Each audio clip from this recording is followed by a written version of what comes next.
It's the all-wheel drive event at Lithia Ford of Boise. From hunting trips to ski trips to trips to Grandma's house. Nobody does AWD like LFB, Lithia Ford of Boise, where Ford begins in Idaho. Eat Lux your way with the Lux Cravings boxes from Taco Bell. There's the classic $5 box, the indulgent $7 box, and a whole new obsession in the $9 box, the Flamin' Hot Grilled Cheese Burrito. Try the Lux Cravings boxes at Taco Bell today. Find your sun with Sun Cruiser Vodka Iced Tea. Made with real iced tea and real vodka. Cold, refreshing, and made for moments like these all year long. Let the good times cruise with Sun Cruiser. As sports fans, we may cheer for different teams, but there's one thing that we can all agree on. We want the game to be big. And with 3 levels, 30 cabanas, a 143-foot screen, 6 clean pools, and endless cold drinks, it doesn't get any bigger or any better than Stadium Swim in Las Vegas. All sports, all seasons. It's more than a pool deck. Stadium Swim. It's the only thing like it in the world.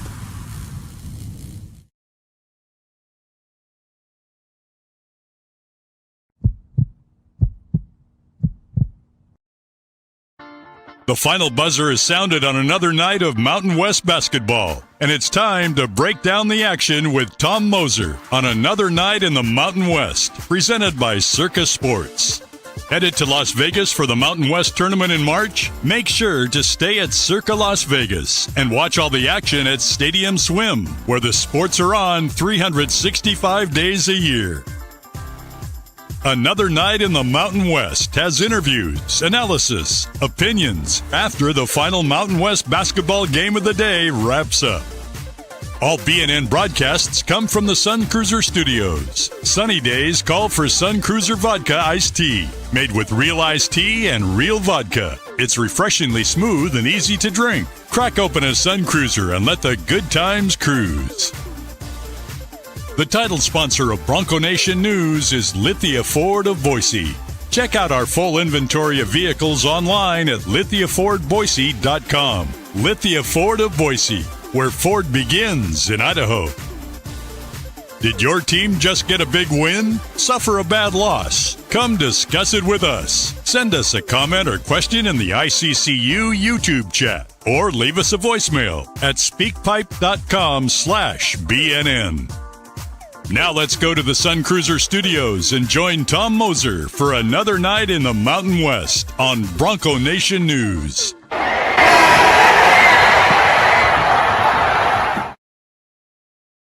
What's up, friends of the Mountain West? You are here in the Sun Cruiser Studio on another night in the Mountain West on Tuesday, February the 10th. As we move through the second half of the conference season here, Sun Cruiser along for the ride. And as you see at the bottom there, say it all the time, at Mountain West BNN, although I don't see it this time, but at Mountain West BNN, gotten a lot of subscriptions, gotten over 500. Let's get a few more. Free to subscribe. Just click the link with a YouTube account. Now, only 3 games tonight. The conference seemed to kind of line this up intentionally here, where we have, some of the heavy hitters off in the midweek. A big game scheduled tomorrow, and so not the most thrilling schedule tonight, to be quite honest. You had 3 massive double-figure favorites, and they all won. 2 of them won convincingly. Even the third game, the late game here, was not super close, although the Spartans did kind of tighten up a little bit down the stretch, but nothing overly dramatic like we've seen in the past with UNLV. So the conference may have laid it out like this, is almost like a league-wide, I don't want to call it a bye, but just the way they schedule the games. It's fine. I'd rather have that. Let's get one night like this and get it out of the way. Good to have some action going. Utah State in action, which was good to get them, to watch them play. They I guess because San Diego State's off, take a half game lead over the Aztecs in conference play with an extra win under their belt. So I'm going to flip the script here a little bit and go away from what I normally do. We're going to talk about the early 2 games first, and then we'll hit the UNLV game last. Reason being, we're hoping to have Coach Passner live here on the show with us in a little bit, obviously with the game just ending. he's got a few other obligations and things to take care of. And so instead of kind of sliding him in while we're talking about one of the other games, we'll talk about those two first, and then hopefully we'll have Coach Pastor on here live while we're in the middle of talking about that late game between UNLV and San Jose State. So let's and then of course I will talk for a few minutes about tomorrow's game with New Mexico taking on Grand Canyon in Phoenix. Big game tomorrow night. So let's start with the game that I didn't really watch much of. I hate to say it. The Colorado State Air Force game. I find it hard to watch the games involving air. You guys have heard me talk about that before, right? I find it hard to watch those games. Now, we do have the highlight package courtesy of the Mountain West Network and their highlights that they put together. You can see the stats. Look, this was a competitive game for much of the first half. BJ even kind of joked that maybe we could get somebody on for Air Force. But, when I looked at the stats in the first half, Air Force shot 16 for 23 from the field, and they made 6 out of 7 threes, and they still trailed by 8. So that doesn't happen very often. I know Utah State made 11 threes tonight in the first half. That's another outlier. Like, teams don't just – it's not an easy shot, right? It's why they give you 3 points for it. So teams don't make – and I think CSU poured in 8 or 9 in the first half too. So it's not like, Colorado State played poorly, but Air Force shot 16 out of 23. That is about 70% from the field and made 6 out of 7 threes. That's over 80% from deep, and they still trailed by 8 at halftime. So there's just no way that they're going to keep that up over the course of a 40-minute game. Like, they just aren't capable of doing that, as we're going to bring these highlights in here. And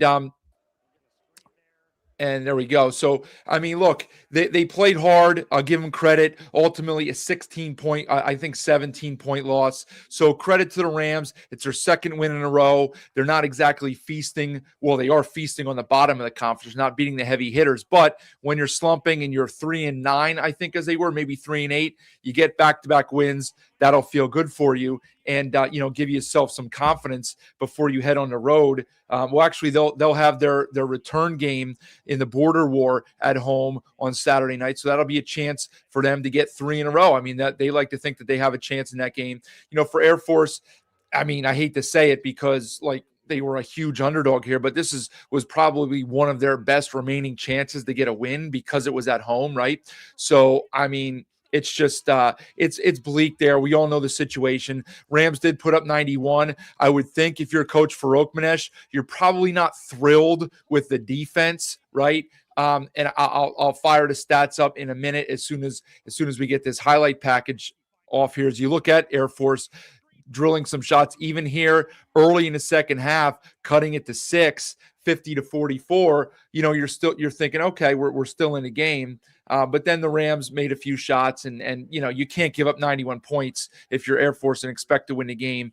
There's just not enough firepower on your roster to hang in a game like that. So there's Munez burying one from deep. And the Rams just kind of kept the onslaught up. Every time I peeked over or looked at the score, it was in the 15 to 17 point range the entire second half. So I don't know that Air Force ever really got it below 13. As again, there you see it, it's on 16. The Rams getting out in transition and running.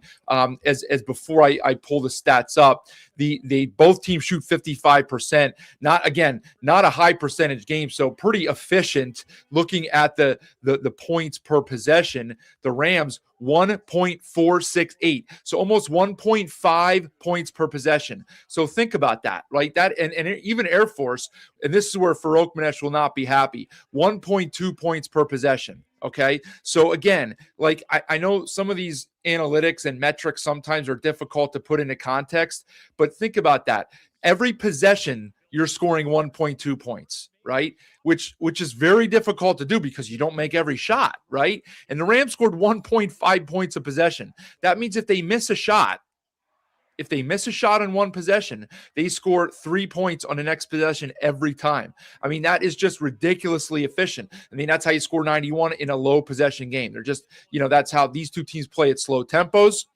But again, and you see the handshake line. Let me get it off there, and I'll put the stats on the screen quickly, just to kind of look at some of the individual stuff here.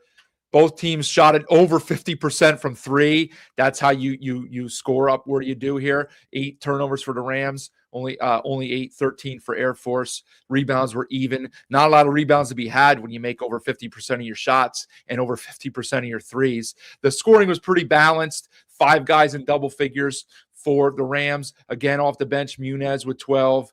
And Kadulis off the bench with 12. Jorgensen, Recksteiner, and Booth all in double figures for the winners. Hoban, Sanders, and Greenberg in double figures for the losing team. I mean, look, again, Rams do what they have to do. It's a win. And let's get rid of that. That's a W. And they get a chance to get 3 in a row as they take on Wyoming on Saturday in the border war. So got a few comments here, mostly on the last game, which I will get to that in a minute. BJ asks, where does Air Force rank in terms of worst teams in Mountain West history? Well, clearly, in since COVID, I think San Jose State had a really, really bad team right before Tim Miles got there. This probably trumps that. Like, I can't see how any team could possibly be worse than this. Like, they're going to finish in the 350s in the Ken Palm, and it's just, I mean, there's just no hope for them, right? I mean, Vegas puts out point spreads to make things somewhat even, and they don't have any, like, they don't even cover these enormous point spreads. Like, no offense to Colorado State, and BJ had another question here. What do I think of the job that Ali has done in year one? I mean, look, I think he'll be a good head coach. I think it's been like it is for a lot of first-year head coaches. It hasn't been particularly smooth. I think we as fans of the conference, or as fans of the Rams, were spoiled in the non-con because they were outperforming their expectations there. It's not that they're in like a big slump now. They just kind of regressed to who they are. This is who they are. They have some decent players. They don't have the top end talent throughout the lineup the way you need to consistently play in this conference, or have a guy like 10 years from now when Ali's a veteran like Nico Medved was. I do believe that Ali will become a very good coach in the next league that they're in. They won't be in the Mountain West next year. I think it's not as easy as some guys make it seem, right? Eric Olin has been a head coach for 20 years, okay? He didn't just start like 2 years ago and all of a sudden he's this wizard, right? Leon Rice was an assistant forever, and it took him a few years to kind of put his footprint on the program here. Now, Dutcher's a little bit of an outlier because the program was in such good shape from when he took it over for Steve Fisher, right? But most guys, when they get their first head coaching job, you don't just step in and go to the top right away. So I'm pretty sure he's got a veteran staff with him. If he keeps them intact next year, he will learn. They will improve on some things. Their defense, as Jake says here, their defense has not been good. So again, you can't give up 1.2 points per possession to Air Force tonight. That's pretty bad. I think the Rams, they had a slow down slog against San Jose State over the weekend. I would have liked to have seen them build on that heading into this border war game, which means a lot to them, especially after losing in Laramie. And now you give up 74, which doesn't seem like a lot. But again, it's Air Force. Without looking at their scores, they probably haven't hit in the 70s much all year. I'd be stunned if they got into the 80s more than once or twice just by default, right? And so not a great effort defensively. And it's you can't really like say, well, we scored 90, because again, you have to consider the competition. So this is one of those where you're going to want to watch the film and figure out why you're giving up 1.2 points per possession to an Air Force team that is not very efficient offensively.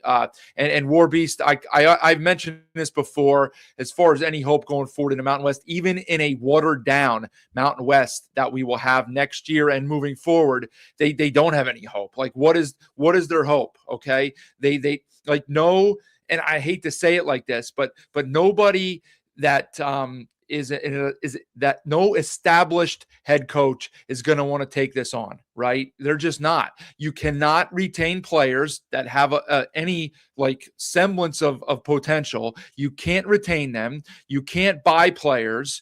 You can't bring in. It's as difficult a job as there is in the country. Okay. And Jake, I have said this exact thing. I've talked about it. The Patriot League is right in my neck of the woods. I completely understand that it's a massive geographic like nightmare, right? It's a geographic nightmare for them to play in the Patriot League, okay? Especially without a partner. A lot of these conferences that do this circus, like the Big Ten, they have a travel partner. UCLA has USC. Oregon and Washington travel together. Arizona and Arizona State in the Big 12, even though it's not quite cross country, right? Cal and Stanford in the ACC travel cross country. And when the schools make their return trips out to the West Coast, they do the same thing. Maryland and Rutgers travel together in the Big 10. North Carolina and Duke travel together in the ACC. So they have travel partners. I have no idea how it would work for Air Force without a travel partner. That's not for me to figure out, but someone needs to figure it out. Yeah, I get it, Jared. They were promised money for football purposes to stay. But yeah, I that's what I said before. They need keep football. That's fine. Okay. I know the last year or two, they haven't exactly been what they were for a while under Calhoun. But, I would trust that they'll be one of the top half teams in the new Mountain West for sure in the next few years. Okay. And so they deserve to stay in there if they want, because they stuck around. They probably could have went to the American if they wanted to or something else, and they stuck around.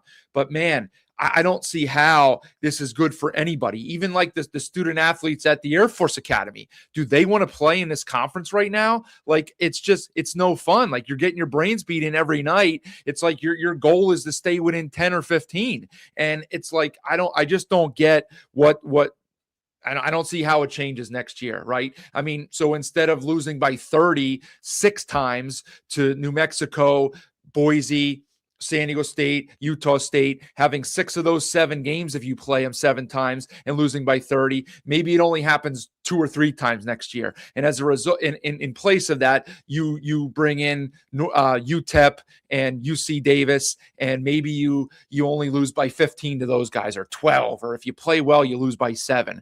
Maybe they get 1 win next year. I don't know, but they really need to have a discussion about that. There's no ifs, ands, or buts about it. There really isn't. So it's frustrating. It's disappointing because like I said, I don't even get it. I feel like ill, like watching their games. And that's why I don't really focus on them. I hate to say that, but it's very difficult for me to watch their games, and that stinks because I want to watch CSU. I want to see why CSU struggled defensively tonight, right? Other than maybe a slight lack of focus or whatever it might be. So it's just disappointing. So, all right, let's get to game 2. The other early game actually was Utah State at home against Fresno. These two played way back, maybe a month ago. Utah State in Fresno, they won the game by 9. It was a game where Utah State led comfortably, kind of like the UNLV game tonight. They led the whole way, never could really create massive separation. Did just enough to hang on and win by 9. Good effort by Fresno there. It was always going to be difficult here for them to stay closer in Logan. They did for the first 10 minutes. But the fact is, in every one of their games that they've had Collins, okay, they've been competitive. I'm not saying taking it right down to the wire, but not getting taken to the woodshed either, right? When they played, when they were at New Mexico and at San Diego State, and Collins didn't play, then they got ripped. Okay, they were non-competitive. But with Collins in the lineup, let me get to the highlights here. They've been a competitive outfit. Okay, and some of that credit goes to Vance Wahlberg, as somebody just said. Jake just said there. I'll put it on in a minute as we get a look at some highlights here. So early on, it was actually 8-0 within the first 2 minutes. And Calhoun went nearly full line change, hockey style, 4 in, 4 out. He left Boslev on the floor and yanked everybody else out. Didn't really like their defensive intensity. I think, there might have been like one breakdown. It was just the fact that Douglas made 2 threes. He didn't take a couple. They took a couple, wonky shots to fall behind 8-0. But I mean, that's going to fix itself, straighten itself out, right? And it did. But it was, as you see here, Fresno still 13-10. It was 22-21 or something like that, and both teams were scoring the ball. And then in the last 10 minutes, Utah State, as they've done a lot, they just kind of found another gear. They led by 14 half. I think they stretched it out even to 20 for large bits of the second half. And then, after that, it just kind of got away from them. They tighten it up late. Give them credit for continuing to play hard. They only lost the game by 13. So look, again, 91 for Utah State here, 70 for Fresno.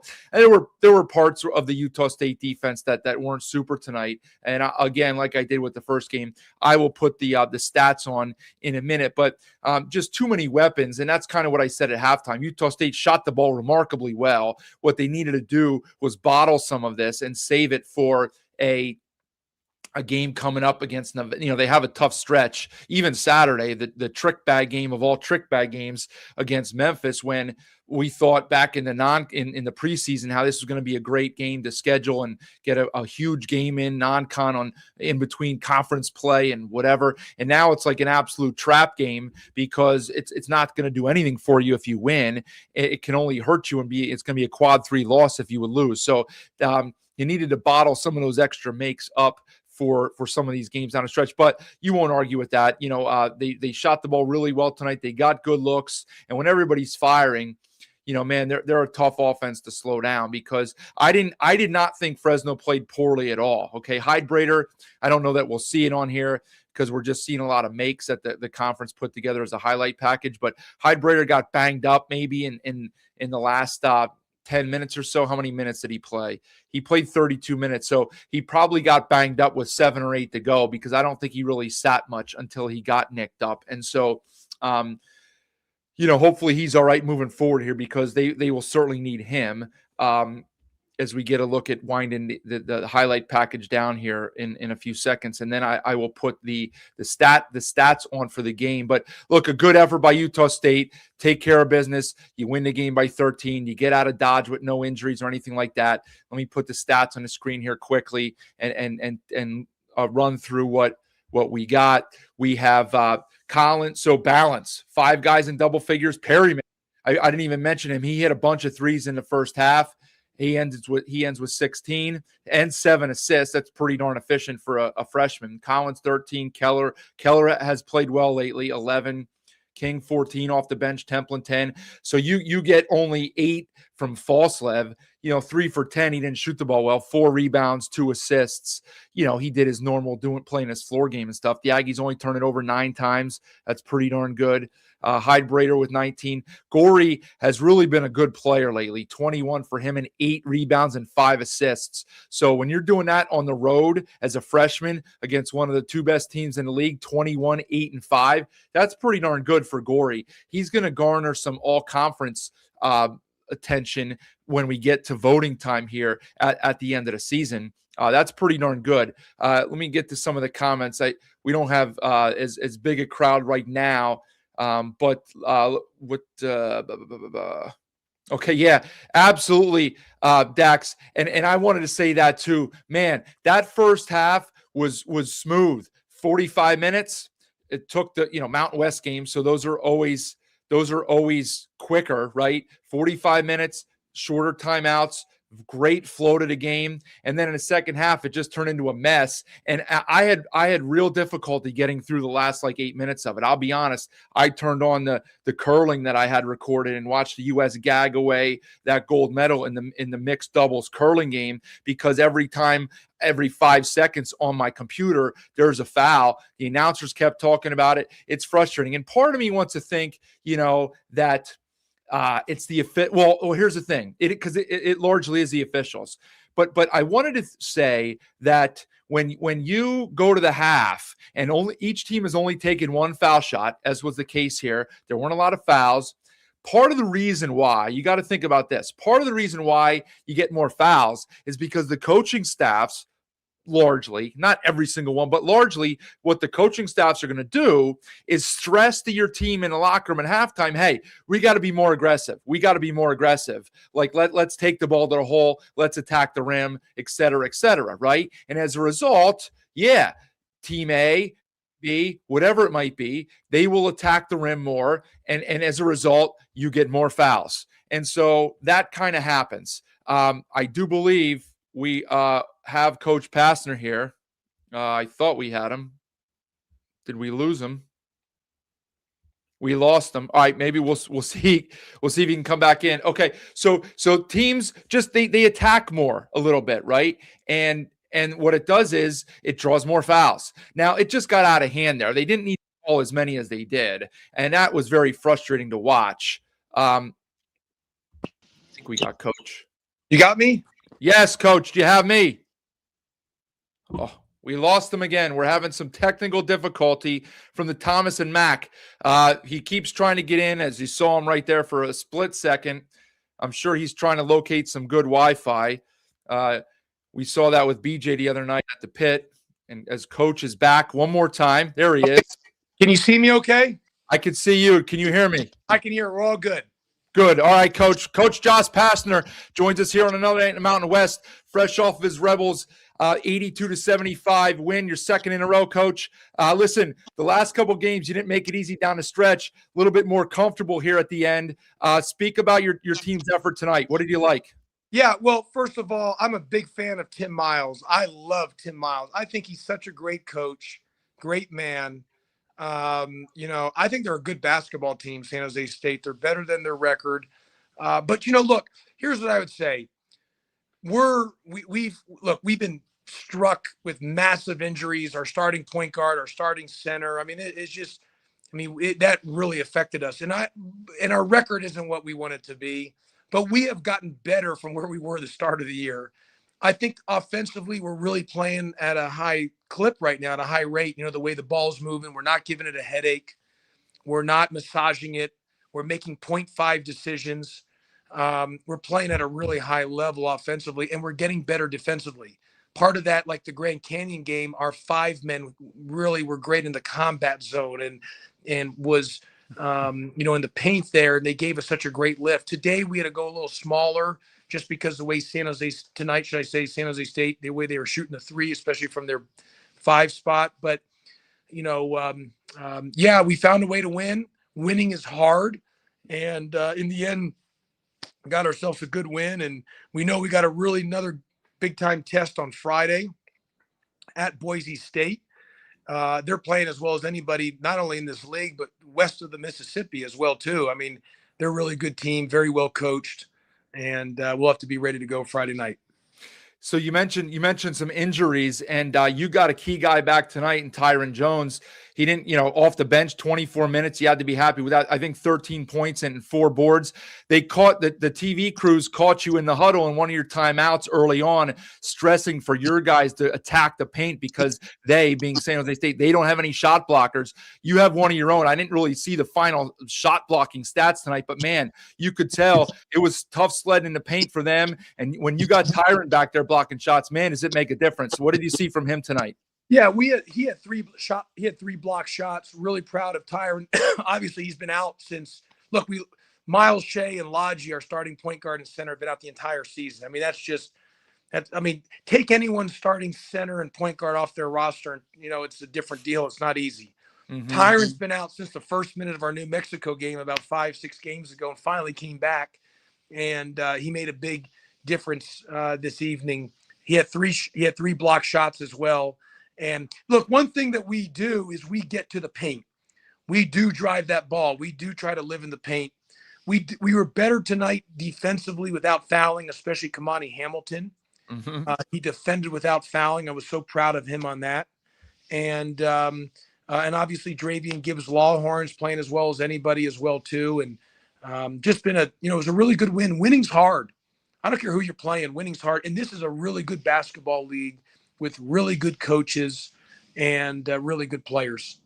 Yeah, I echo everything you said right there. And you mentioned Gibbs Lawhorn. I was going to just talk about him for a second. He probably only did not win Player of the Week last week because the guy that you're going to see on Friday really was on fire, and Dylan Andrews. And you mentioned Boise. So, kind of a tough scheduling spot for you. They have off here in the midweek. You're going to go up there, so they're a little bit rested. You're going to have a short turnaround. What's it going to take for you guys to go up there and get the season sweep? They'll want to get a little bit of payback for you guys knocking them off about a month ago. What's it going to take for you guys to get the job done up in Boise on Friday night? Yeah, Dravian Gibbs Lawhorns, the last 2 games has played 80 minutes. I haven't taken him out. I mean, he's in such great physical condition. And I'm a big believer, to be an elite level athlete, it's all about conditioning. It's all about the VO2 max, the cardiovascular heart rate. Like, you've got to be in good enough shape to be able to ride in the Tour de France, 8 hours on a bike in the Alps. And I really believe, I don't think Dre's not going to win the Tour de France, but he's in good enough cardio shape that he can ride on a Tour de France at some times in the Alps uphill on a bike. That's all about VO2 max cardiovascular conditioning, and he's at a high level. And he's not only him, but everybody's going to have to be really good on Friday night against a really good Boise State team. As I mentioned earlier, Leon Rice, one of the best coaches in the country. And we know they've had the week off. They're playing as well as anybody. It's going to be a hostile environment. We're just going to be at a very high level and excited for the opportunity Friday in Boise. Absolutely. All right, Coach, I'll get you out of here on this one. Just one thing. Take us inside the mind of a coach when, you have your assistants who take care of your scouts and stuff. And San Jose State tonight, obviously shorthanded as well. They got a guy, Mupa Daly, who has played like no minutes all year, has scored like 20 points all year. He fires like 3 threes in the first half. Are you looking down the bench at your assistants and like, who is this guy and why wasn't he on our scouting report? What goes through your mind when something like that happens? No, it's just, hey, I was just like, this is the year it's been for us this year. It's been a roller coaster ride. And I just said, we're just still on the roller coaster. What the heck? It's just kind of how it is. And every game is unique. Like you said, he came in, hit 2 3. He's had 2 made threes on the entire year. Right. And one of them was against us the first time we played him. And so, hey, he's there. Like I said, they came in fire and they were 7 from 15 from 3 in the first half.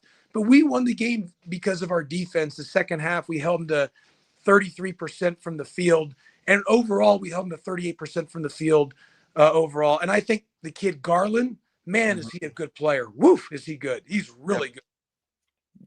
Yeah, well, you guys handle both ends of the floor because Miles threw the zone at you then when their man was not effective against you guys, and you guys really kind of spread the floor out and moved the ball well against the zone. So I think you should be happy. Walter Brown gave us really good minutes in that time as well, too.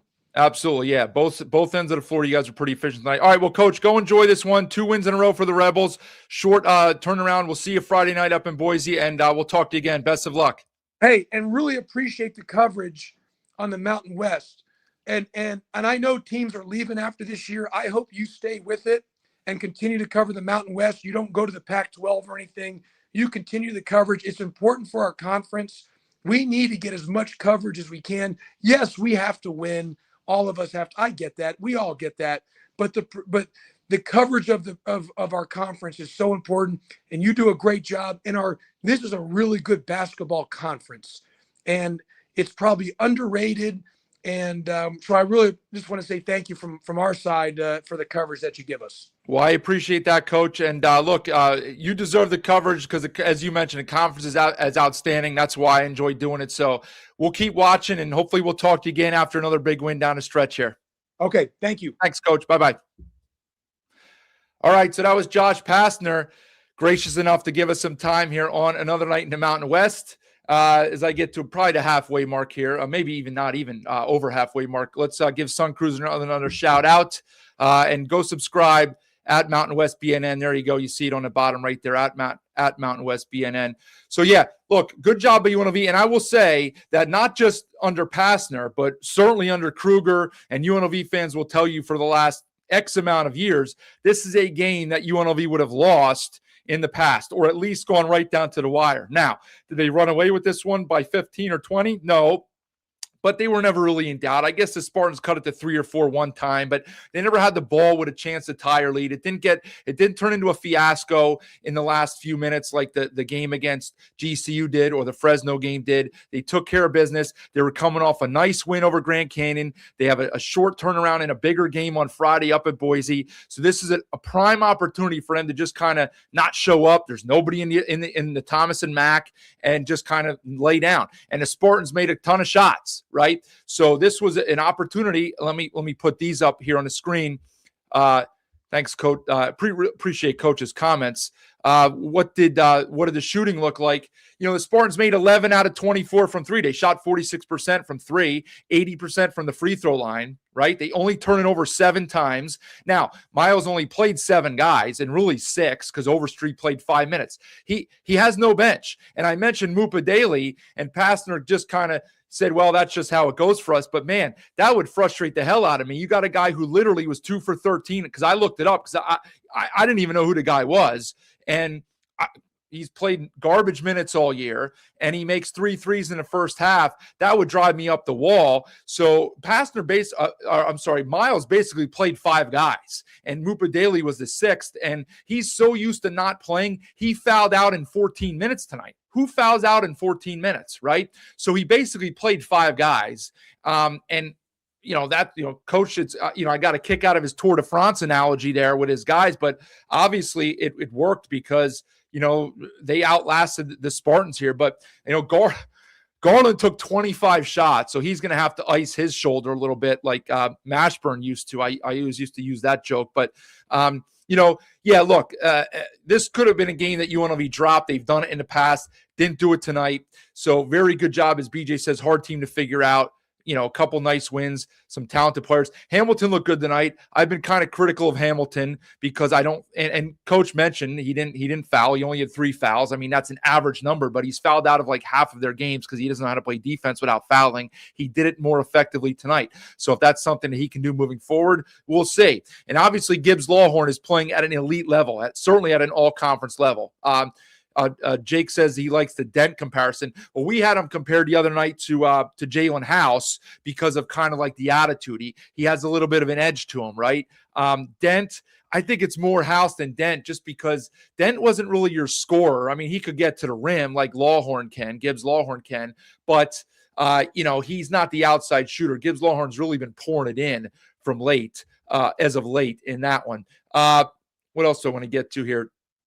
Oh, there you go. BJ has San Jose State finished 347 that year when they were 4-27 and 1-17. Air Force is 348 right now. So, I mean, pick your poison. If those two teams would play a best out of 7, they'd probably go right to the 7th game in front of a raucous 345 people on the Sunday night on the Mountain West Network in Game 7. Okay, the San Jose State team of 5 or 6 years ago against this year's Air Force team. I mean, I don't see Air Force winning again. They're only going to drop in KenPom. They'll probably end up in the 350s, but I don't know. So anyway, look, pretty, so you'll take that if you're UNLV. You got Tyron Jones back, which was huge. He's a big spark plug for them. There's no way around it. Okay, they seem to be more, I don't want to say more coachable tonight, but they stuck to the game plan a little bit more tonight is what they did on both ends of the floor. Like I said, Miles went zone early in the second half because their man was getting lit up,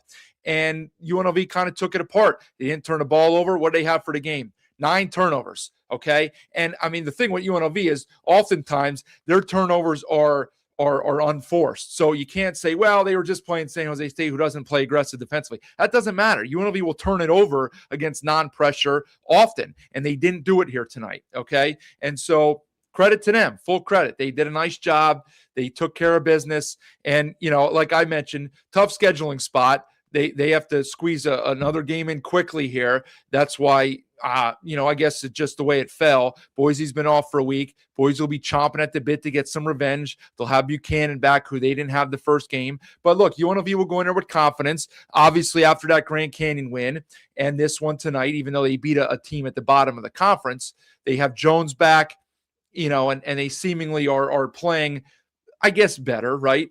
Let me get to a couple other comments here just to clean them up. What do I think of Utah State's shooting? Did they crack Fresno? Yeah, I mean, listen, I remember last year Fresno gave Utah State problems, and that was a way worse Fresno team. Maybe not quite as good a Utah State team as this year, but certainly a good team. And they gave Utah State all kind of fits in that game last year, if not twice. I don't remember. But Utah State shooting, they just have multiple guys that can knock shots down. And this is, somebody sent me, because I had said this, I think, on here the other night, that I trust more guys shooting the ball for Utah State than I do for San Diego State, probably more than I do for any other team in the conference, especially after the way that CSU has tailed off with their shooting. I mean, I guess you could throw San Jose State in there, but they don't do enough else well, and half their guys are hurt all the time. They must do like Ninja Warrior stuff at practice, okay? But I would probably say, but then somebody combated that by saying that, look at the stats. It will show you that San Diego State actually has a higher shooting percentage from three, which that absolutely stuns me, because you look at the lineup. I would trust Collins. And I don't really think Drake Allen's a shooter. He can make threes, but I don't consider him a shooter. Now, Collins, Falslev, El-Amin, Perryman, I wouldn't consider a shooter either. He did hit 4 out of 5 tonight, but King. So I guess that's 4 guys that I would. Well, I didn't even mention Tucker Anderson because he doesn't get off the bench anymore. But that's 4 guys that I absolutely would allow to shoot threes just about any time they want, that they're open. Collins, Falslev, El-Amin, and Colby King, okay? And then you have a couple other guys who can make threes in Templin, Perryman, and Allen, okay? They're not great shooters, but they can make threes. Flip that to the other side. If you're San Diego State, obviously B.J. Davis, I guess, and Miles Bird and Reese Waters. Okay. Beyond that, well, I guess Gwath, but he doesn't play. So Odin for me falls in the camp of like a Drake Allen, right? Or like a Carson Templin. I don't put much stock into him, or Newman really, or Harrington and Simmons aren't 3-point shooters. It's possible I'm forgetting somebody, but I don't know that I am. But look, there's not a massive difference. It's not like one team's a great shooting team and the other one's poor. They're close to where they are. I was just kind of commenting on the fact that San Diego State actually shoots better as a percentage than the Aggies do. So I trust Utah State shooting more than other teams. I do. Nevada GCU seems like a low-scoring grudge match. Well, that's what it was, Jake. A couple weeks ago when they played, and they don't actually play again. Nevada GCU, they don't play again. That's a game that's not on the schedule, believe it or not. So Nevada dodged a bullet there, not having to go to Phoenix. They were the one team that doesn't go to Phoenix this year, so we will not see that game again unless they match up in the 4-5 or the 3-6 in the conference tournament. So I agree, Jake, that Fresno, Wahlberg. Well, I don't know about Coach of the Year. He probably will not. Well, I don't know. We'll have to say. There's still 3.5 weeks left. The front runner not the front runner, but seemingly almost had it locked up like a week ago was Olin. But they lost 2 in a row, and they have several difficult games left. If they finish 13-7, I don't know if he'll win it. He may, but I don't know if he'll win it. We'll have to see who else finishes where they do. And, people vote for different reasons. I vote for who exceeds the expectations the most, whereas some kind of vote on who finishes higher or has the best team. I don't know. Yeah, Collins and Falslev only combined for 21, as I said. So that just goes to show you how much kind of depth they have too. Yeah, I agree, Jake. Utah State does not rely on one player to score. That's why they're so good. So BJ said that all 3 refs were top 75 at KenPom. I'm assuming that was for the Utah State game. Okay. Someone the other day, Dallin said, Utah State fan here, said Wahlberg's done an excellent job with Fresno State. Could get Coach of the Year votes. The bullshit mockery newsletter said he should be fired this season, but I disagree. He has a team competing well. Yeah, look. If he didn't get fired last year, they're not going to fire him this year. He's shown improvement. Now, as we all know, in this conference, or really doesn't matter if they're in the Mountain West or next year in the Pac-12, Pac-10, whatever they're going to call it. He's at the risk of losing Gorey. We've been talking about Gorey in here. He's going to get an offer to go somewhere else and play. I mean, what are the odds that Gorey's back, right? Heidbreder's got to be out of eligibility. He's played for like 7 different teams, so he's got to be out of eligibility. Collins has been playing since like pre-COVID, so he's out of eligibility. He's got 2 good more than 2, but with Heidbreder and Collins gone, Wilson Jack, the big 7-footer inside, and Gorey, like those guys, do you think they're going to retain those guys? Like, I'd like them to, but I don't know that they will, right? Like, it's going to be difficult for them to do so. I don't think they're as poor in NIL funding as San Jose State is. But they're certainly not up there where some of the other teams are in our conference, right? They're just not. And so somebody else in conference or out of conference comes with a bag, as you guys like to say today. Like, how do you blame the guys for doubling or tripling or quadrupling their money to go play somewhere else? It's just the way that things are these days. So it's going to be frustrating when they land somewhere else, and then you're seeing them on highlight packages in other conferences next year, and then Wahlberg's got to start all over. But he's certainly shown a little bit more this year, because had he done what he did last year, it's very likely that this would have been his last season there. But I don't think so.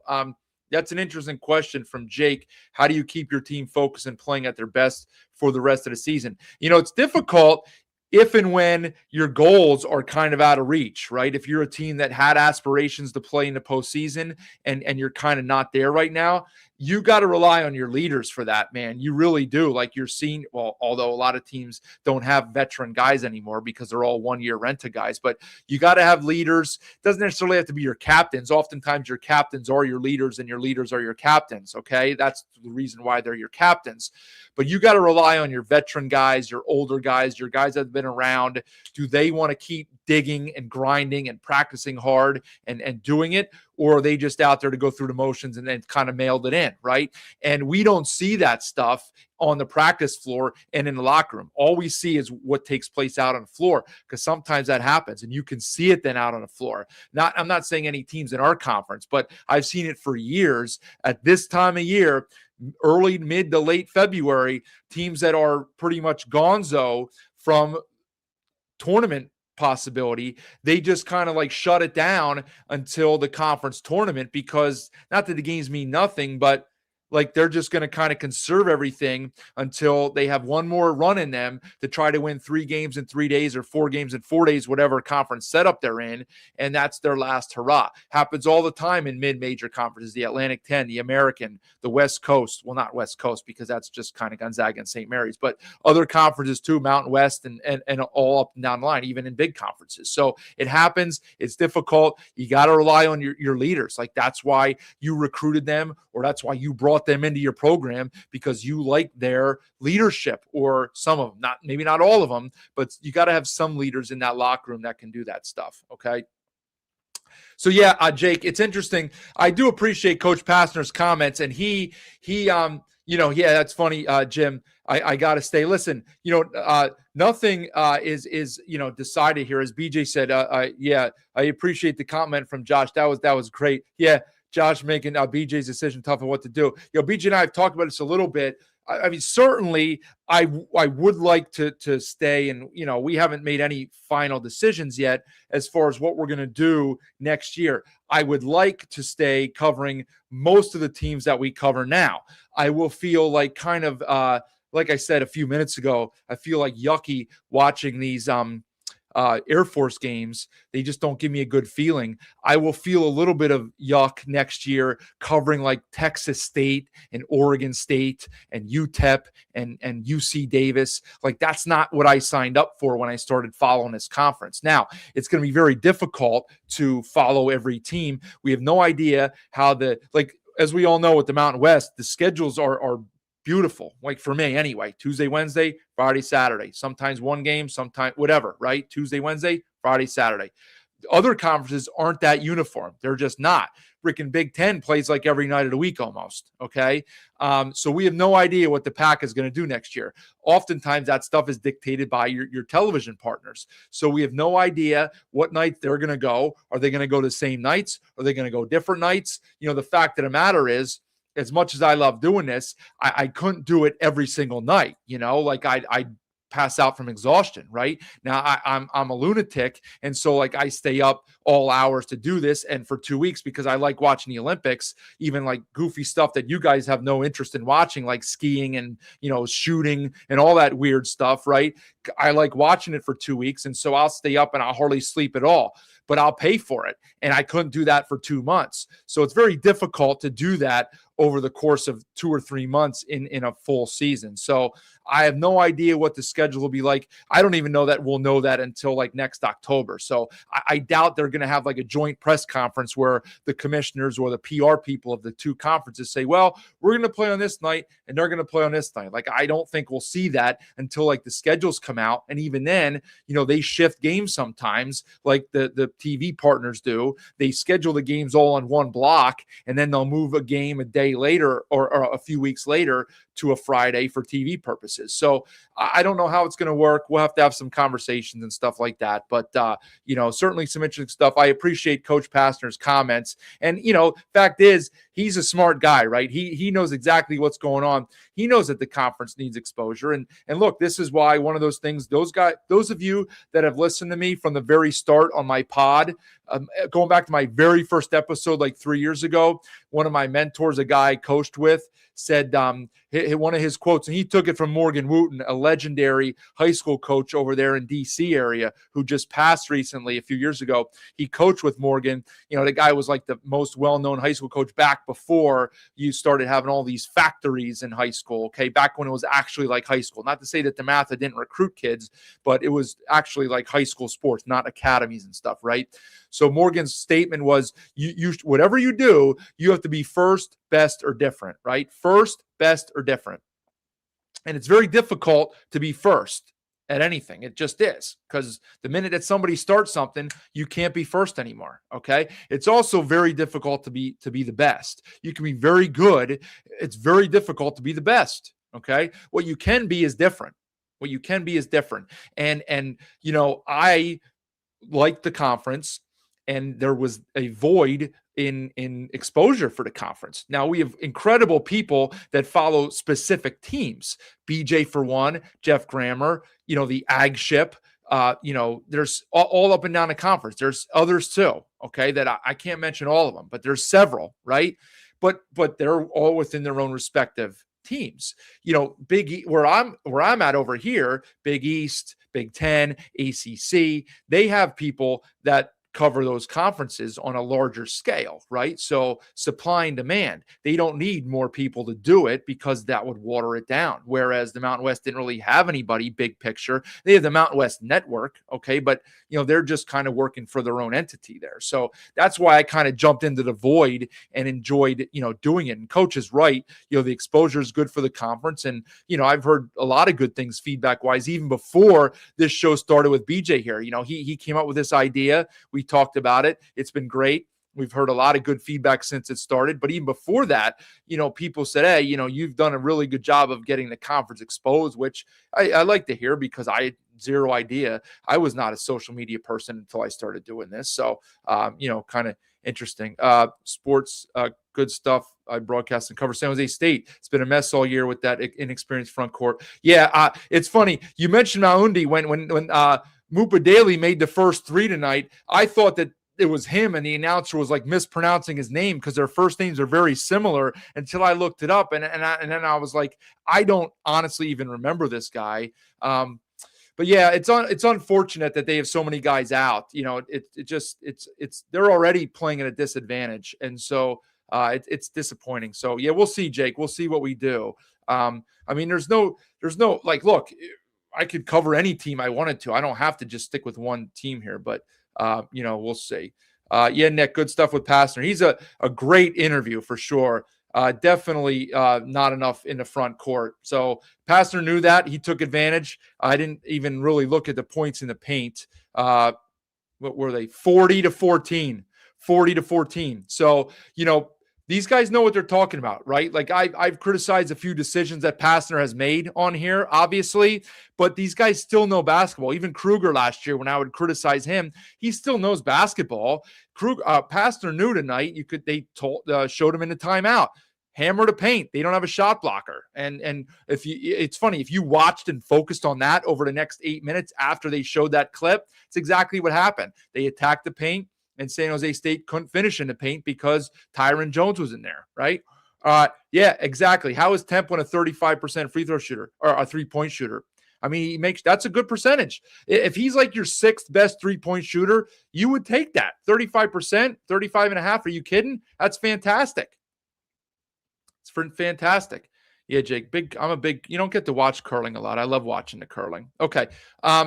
Anyway, let's talk for 5 minutes on tomorrow. Huge game in the Globe with the Havocs in the house on a Wednesday night, 11 Eastern. And we got what? We got 11 Eastern on, it's 10 Eastern. Oh, bonus for me. I get an extra hour then tomorrow. So 10 Eastern, 8 Mountain, 7 Pacific on FS1 again. So from the Globe, probably be crowded. They're off a loss. New Mexico, of course, off 2 losses. New Mexico drilled them by 20, in the pit about a month ago, 4 weeks ago. So Grand Canyon will be out for a little bit of revenge here, the same as Boise will be on Friday. I did see later, I looked a little bit ago, Grand Canyon only a 1-point favorite. That surprised me a little bit. Again, I know that stuff doesn't always ring true and end up mattering, right? Like there's different reasons. People have different reasons and thoughts on how they come up with these point spreads, right? We know that they're there to get equal action, all this stuff, but I think there's other things that go into it sometimes. And I see that line and that kind of screams to me like, oh, everybody's just going to say we should bet Grand Canyon. They're at home. They just beat San Diego State and Utah State at home. We should bet Grand Canyon here. And that's what I would call like a sucker bet, right? A sucker line. And New Mexico wins the game then. So, again, you might say, well, what are you talking about? Like they don't know what they're talking about. Well, sometimes I disagree. So again, that stuff doesn't always work out, but that was my initial thought when I saw that was a little odd. And I think that the odds makers there expect New Mexico to bounce back because they're both off a disappointing loss. Clearly the home court matters there as it does for both of these teams.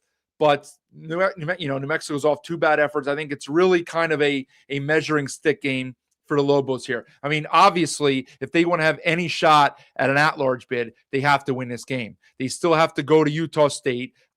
Can they win there? Yes, it's probably 15% possibility, maybe 20 at most. Can't see them winning there. It's a toss-up at Nevada. Toss-up, to be fair, at Nevada.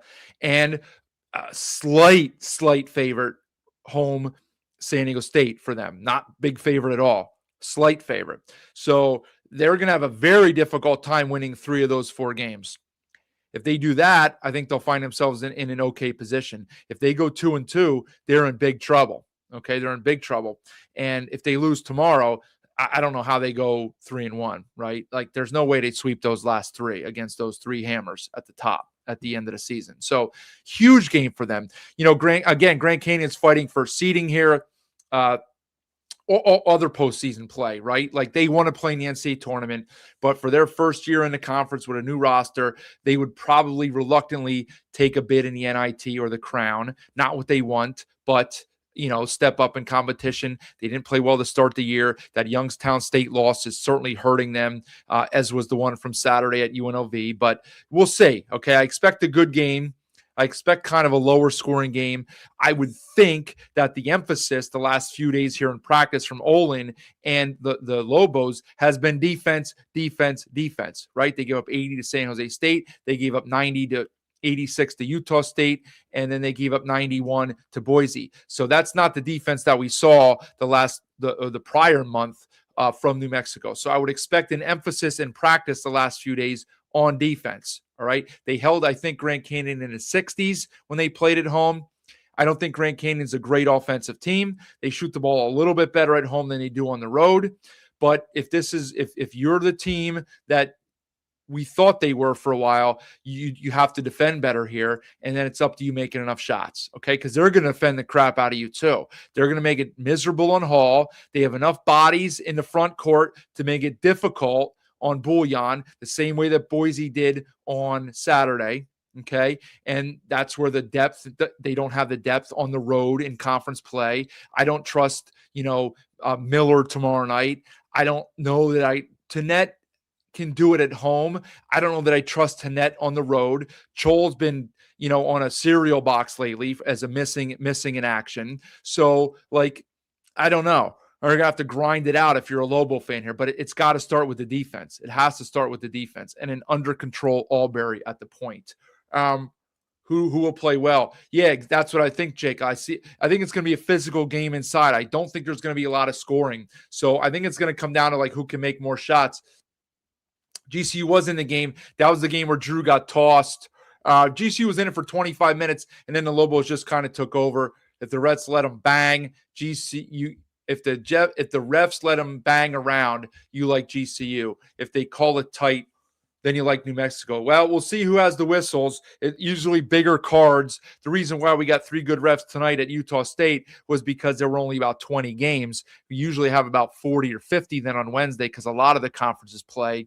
And again, not many of the top guys like to hang out west. And so maybe we'll get a good guy or two. We'll see. But How are they going to call it? Is it going to be called the same for two halves, or are they going to shift it up at the half? No idea. Okay.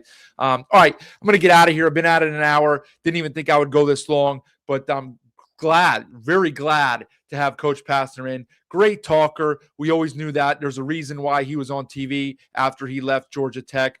He can speak. He can sell. There's a reason he can get guys in. His team has been inconsistent. He said that they've had injuries. They've also given a couple games away. Let's be honest and fair about it. But they've also had some really good wins. And I mean, man, do they have some good wins. So, credit to him for keeping the guys afloat. Again, as I said on Saturday, I honestly didn't think they would show up against Grand Canyon, and they did, and they won. And they showed up again tonight in a game that was a prime letdown spot. We'll see what they have for Boise on Friday. Before we get to that one, we got one big one tomorrow night. Just talked about it. So I will be here. So that, as I said, 10 Eastern start, 8 Mountain, 7 Pacific. I'm sure that means 10:10 or 10:15. So 12:15 to 12:30-ish Eastern, 10:15 to 10:30-ish Mountain for the live show. Probably just go for a little bit less than an hour because it's the only game to talk about. I'll have a preview of the Friday game, a little bit of Boise UNLV. We'll talk about that for a few minutes. We'll see if we get a guest. Maybe not. We've had Drew on already from Grand Canyon. Have not had anybody from New Mexico yet. So maybe if they get a win, we'll try and grab somebody from the Lobos. If not, maybe we'll get a player from Grand Canyon. We'll see how it unfolds. But make sure you come on back. Last time, Sun Cruiser, iced tea vodka right here. Same one that I've had, but I've had some downstairs. And they're at the bottom at Mountain West BNN. Just click on it for a free subscription. Please help me out. So those of you that were in here, I know, Mile High, we got a Rams fan in here. Rams look faster tonight, needed to wins, poor competition, but see if they can turn around. Yeah, well, the big one for them, Mile High, is on Saturday, right? Because that's a team that's equal to them pretty much in terms of talent. They already lost to them, and it's a rivalry game. So that's your measuring stick game right there, right? Any wins against the top 5 for you are really bonus at this point.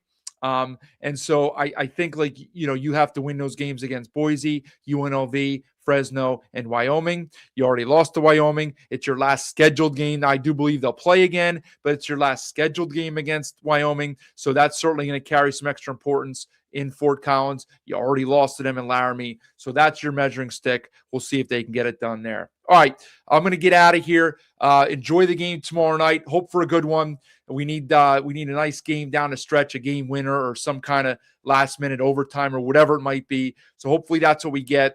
Appreciate all of you guys being here. Thanks for being here, War Beast. Appreciate you being here. Appreciate everybody being here. Subscribe to the show. Come on back tomorrow night, and we'll see you then.